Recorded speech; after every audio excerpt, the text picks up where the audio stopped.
Regret ரொம்ப ரொம்ப ரொம்ப ரொம்ப கொடுமையான விஷயம். எந்த அளவுக்குன்னு பார்த்தீங்கன்னா, உங்களுக்கே தெரியும், இரும்பை வந்து யாராலையும் அழிக்க முடியாது, எந்த ஒரு கெமிக்கலாலும் அழிக்க முடியாது. ஆனால் அதுவே அந்த இரும்பு துரு பிடிச்சா அந்த இருவை அதுவே அழிச்சிக்கும். கரெக்டாக? அந்த மாதிரி தான் நமக்குள்ளே ரிக்ரெட் இருந்துச்சு அப்படின்னா, ஒரு எக்ஸ்டர்னல் ஃபோர்ஸ் வந்து நம்மளை அழிக்கணும்னு தேவையில்லை. நம்மளுக்குள்ளே இருக்கிற இந்த ரிக்ரெட்டுங்கிற எமோஷனே வந்து நம்மளே அழிச்சிடும். 2 விஷயம் நம்ம ஃபாலோ பண்ணோம் அப்படின்னா, ரிக்ரெட்லேருந்து நம்ம ஈஸியாக எஸ்கேப் ஆகலாம். ஒரு விஷயம் நான் இப்போ பண்ணினேன் அப்படின்னா, நான் ஃப்யூச்சரில் ரிக்ரெட் பண்ணுவேன் அப்படின்னா, அந்த விஷயத்தை நம்ம இப்போவே பண்ணாமல் இருக்கணும். அண்ட் ஒரு விஷயத்தை நான் இப்போ பண்ணலை அப்படின்னா, நான் ஃப்யூச்சரில் ரிக்ரெட் ஆவேன் அப்படின்னா, அந்த விஷயத்தை நம்ம இப்போவே பண்ணிடணும். ஓகேங்களா? இது 2யும் பண்ணாமல் விட்டோம்னா மட்டும்தான் நம்ம ரிக்ரெட் அப்படிங்கிற ஒரு சுழற்சிக்குள்ள போய் மாட்டுவோம்.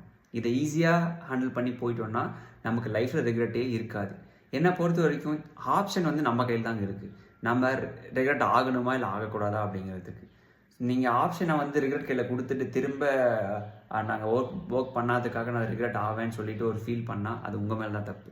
So don't give option to regret.